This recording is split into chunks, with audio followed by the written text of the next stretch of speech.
E eu queria entender como é subdividido as áreas de tecnologia na Major. Como vocês fazem essas divisões? Certo. Como o João falou, a tecnologia até está sendo assim, um pilar novo, vamos dizer assim, dentro da Major, né? Então a gente vem sempre aprendendo, vem sempre melhorando o nosso fluxo, nosso foco e tudo mais. E a gente acabou por subdividir esse pilar em 6 frentes ali, basicamente. Uma delas, consultoria, que eu tenho até a dizer que consultoria, na verdade, está dentro de tudo que a gente faz hoje lá no pilar de tecnologia, marketing e vendas. Porque, como o João falou, a gente pensa muito mais no foco do cliente, então o meio como a gente aborda o cliente, como a gente trabalha para o cliente também é um pouco mais diferente, então sempre é uma consultoria, querendo entregar algo a mais também.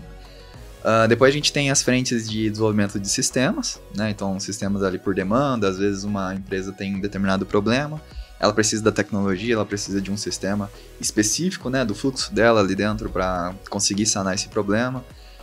A gente também tem desenvolvimentos de sites responsivos, que teoricamente ali entra um pouquinho na frente do sistema, só que a gente vai um pouco além, né? Muitas das vezes a empresa ela precisa de um sistema para fazer algum tipo de controle, mas ela não quer um aplicativo, porém ela quer, né, que esse sistema seja acessado em celulares e tudo mais, tablets. Então a gente vai um pouco além na construção desse sistema responsivo, né? A gente tem até um cliente, né, que a primeira coisa que ele falou para nós é: não quero um aplicativo, porque eu não quero ninguém instalando, mas todo mundo precisa usar no celular, porque a pessoa que vai usar é alguém que está numa portaria, né? Não tem um computador lá.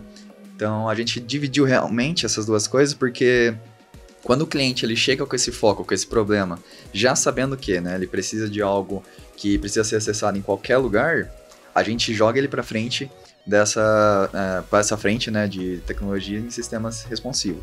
Agora, quando a gente entende que é um sistema simples, né, vamos dizer assim, ou que os acessos são sempre em computadores, né, frente de caixa, essas coisas, a gente sabe que é algo mais direto, né? A gente não precisa ter toda uma questão de prototipação de várias renderizações e tudo mais.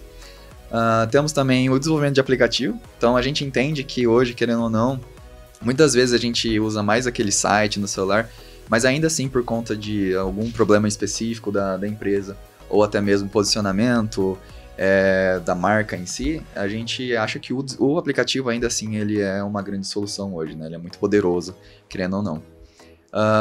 Além disso, a gente tem uma frente, teoricamente uma frente que a gente quer abordar muito esse ano, que é a questão de UI e UX, que é basicamente a empresa, ela chega, ela tem uma ideia, ela precisa colocar isso no papel, ela precisa tirar do papel depois, lógico, mas ela precisa formalizar isso, ela precisa entender se é bom, se não é, se é viável ou não.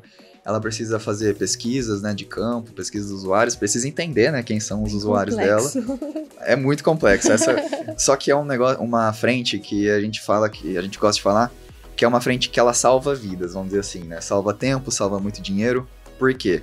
A empresa chega, ela tem uma ideia, muitas vezes uma pessoa, né, tem uma ideia, ou a empresa ela tem uma ideia de construir alguma coisa. Aquela ideia de segunda-feira, né? Sonhou no domingo, aí chega na segunda-feira. Não, vou fazer. Não, vai dar muito certo, sabe? Vamos ficar milionário. E muitas das vezes, ok, você tem dinheiro para executar essa ideia, né? Você tem bastante dinheiro para poder fazer isso. Você sai desenvolvendo algo que sai da sua cabeça, né? E tenta colocar isso no mercado depois. Só que isso pode acontecer o quê? Aquilo que a gente tem mais medo, né? De não dar certo, a gente se frustrar, perder muito dinheiro, perder tempo. E, cara, isso, querendo ou não, acaba sendo muito frustrante pra nossa vida. Essa frente de UI e UX, ela veio para ajudar essas pessoas, né? Então, a pessoa, ela quer tirar algo do papel, ela quer tirar algo da cabeça dela ali da segunda-feira. A gente entende, né? A gente chama o cliente, a gente entende o que ele quer. E a gente constrói todo, elabora todo, né, um fluxo para conseguir pegar essa ideia e saber que ela é viável ou não. E se ela for viável, como construir ela? Se ela precisa ser grande, se ela precisa ser pequena, quanto que vai gastar nisso, vai gastar pouco, vai gastar muito. Então, todo esse estudo que a gente faz, um estudo bem detalhado, né, que é um business plan, querendo ou não, a gente entrega isso pro cliente e aí ele fica à vontade de saber, né, pô, não, a minha ideia faz sentido, ou a minha ideia não faz sentido, e querendo ou não, às vezes, a gente gosta de ser bem transparente, tá? A gente fala que não faz sentido, mas se você for por esse outro caminho, se você testar isso que é menor, pode ser que faça. Então... a gente já chegou a recusar propostas de falar, cara, na hora que a gente olhou o projeto assim, Não faz sentido. Faz sentido, não você faz vai sentido. gastar Não dinheiro à agrega. toa. Então, por isso que a gente fala que não é o foco no cliente, porque se fosse foco no cliente, eu vou vender, vou pegar o dinheiro Exato. e vamos fazer e pronto. Mas às vezes fala, cara, isso não vale a pena. E às vezes o cliente contrata esse serviço, mas ele já ganha praticamente uma consultoria de análise sobre a ideia dele, né? Então Sim, isso é claro. muito bom. A gente vai guiando todo o Visão, processo, né? né? Traz Então isso é uma importante. Sim, sim. Porque uma coisa interessante é o seguinte, o dono da ideia, né, ele, no caso, quando ele tem essa ideia, na sua cabeça sempre vai dar certo. Porque você sonha Sim. com isso, você quer que dê certo. Sim. E aí você deixa de ver alguns pontos importantes, né, nas validações e tudo mais, que isso pode ser que vai te frustrar depois. Então a gente vem para ajudar nessa parte, né, para mostrar para você, tipo, ó, esse é o caminho que você tem que seguir, vai ser viável se você fazer isso ou aquilo, e assim você poder executar, né, de uma maneira mais tranquila e tudo mais. E aí, a última frente nossa ali em tecnologia é a questão do MVP em si. Isso é uma frente mais para empresas um pouco mais maduras, né? Então, empresas que já têm todo esse estudo levantado, já tem até mesmo uma prototipação, ela só precisa realmente executar. Então, ela precisa de pessoas desenvolvedoras para poder colocar a mão na massa, executar, desenvolver isso e colocar online para fazer um teste ali e saber se vai dar certo, se não vai. Então, algo mais rápido, assim. Então, a gente subdivide, né, no caso da tecnologia, nessas frentes para justamente mostrar para o cliente para onde ele está indo, o porquê que ele está indo, lógico. Mas no fim, uma coisa que a gente sempre faz, a primeira coisa é entender o que o cliente precisa. Antes mesmo de falar, tipo, não, você vai entrar nessa frente de consultoria, você vai entrar nessa frente de MVP. Não, primeiro a gente entende, faz várias reuniões ali, para aí sim falar para ele, ok, então você vai precisar disso, para a gente poder trabalhar e depois gerar uma oferta e tudo mais. E às vezes o cliente compra justamente essa fase 1 antes de... o cliente já chega querendo desenvolver, né? Ele já chega querendo, vou fazer, assim, já sei. Mas muitas vezes ele tem que dar um passo para trás, comprar, vamos dizer assim, né? Contratar a gente para poder estudar, fazer uma consultoria do que mapear tudo para depois avançar.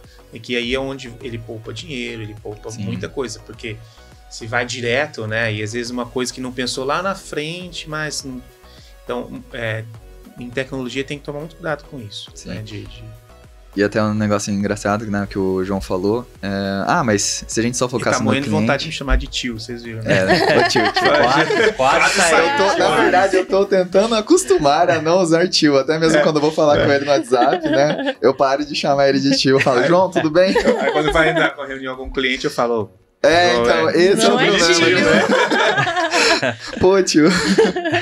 Mas... Não, uma coisa que a gente gosta muito, que é, né, o foco do cliente, é a questão seguinte. Vitor, mas vocês poderiam vender, né, alguma coisa pro cliente e deixar depois, se ele perdeu o dinheiro ou não, mas ele pagou por aquilo, e vocês vão ganhar mais dinheiro ainda. Só que, realmente, esse não é o nosso foco.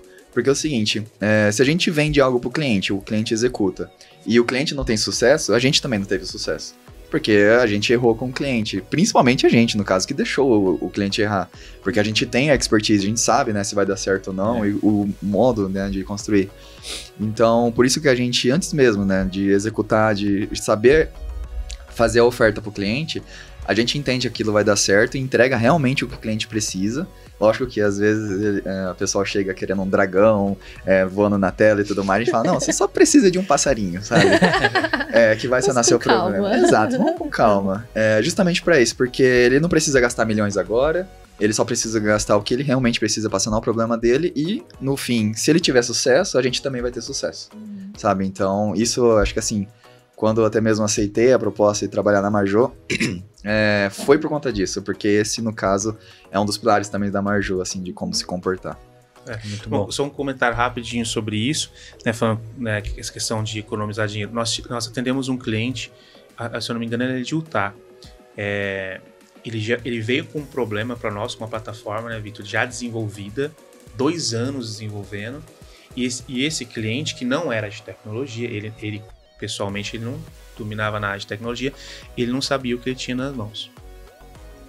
Não sabia o que tinha sido desenvolvido, não sabia que pé que estava, não sabia nada. E nem como ia ganhar dinheiro, nada. Então a gente fez todo um trabalho, o Vitor pode até falar melhor disso, de entender tudo que foi feito e de dar total domínio, isso dentro da consultoria, né, de tecnologia. Nós não desenvolvemos, mas nós entendemos tudo o que foi feito para falar, queridão, você tenha isso aqui nas mãos, foi feito isso, está assim, assim, assim, é assim que você pega isso. Então documentou tudo, né, Vitor? Para ele, para então agora ele tomar uma decisão do que vai fazer. Então por quê? Porque lá no começo, né, quem começou a desenvolver não fez esse trabalho e só foi tocando e pedindo recurso. Aí chegou uma hora e falou, cara, eu tô investindo tanto aqui, mas não sei nem o que eu tenho nas mãos. Aí foi quando a gente entrou. Então isso de entender o flow do cliente é muito importante. Sim, muito bom. E foi até um case de sucesso pra nós, porque justamente quando a gente entregou tudo pra ele, ele sentiu, né, que tinha o poder do que ele realmente gastou, ele construiu nas mãos, cara, foi, assim, fantástico, sabe? Então, isso teoricamente, quando o cliente inicia com a gente já começa assim. Então, tudo que a gente faz, passo a passo, é documentado, é sempre em contas dos clientes, para os clientes terem acesso. A gente, né, no caso, pede acesso na conta do cliente para poder, né, fazer a construção e tudo mais, mas isso tudo é sempre deixando com que o cliente tenha poder de tudo, sabe? Porque, querendo ou não, o cliente é quem está investindo o dinheiro, que no caso é um dinheiro, pô, ele suou, ele trabalhou, a pessoa trabalhou muito para conseguir aquilo, para conseguir, sei lá, colocar o sonho dela online. Então a gente sabe o como ruim é você ir lá, gastar dinheiro à toa, não ter sucesso nenhum, então a gente trabalha muito com foco nisso, sabe? E isso volta pra gente. Esse cliente especificamente, foi levantado tudo, ele entendeu tudo, foi cortado vários custos desnecessários, né? Eu lembro que nas reuniões o Vitor falou, a gente tirou isso, não precisava, ele tem o domínio, e agora ele não sabe se vai continuar ou não. Ele tá nessa incógnita, numa ponderação, num trabalho de entender o negócio dele. Mas se continuar, ele já sabe, e ele vai precisar de desenvolvedor, ele sabe que a gente está pronto para poder fazer. Já ganhamos a confiança nesse sentido. Então, é um modus operandi nosso esse, né? De pensar assim no cliente.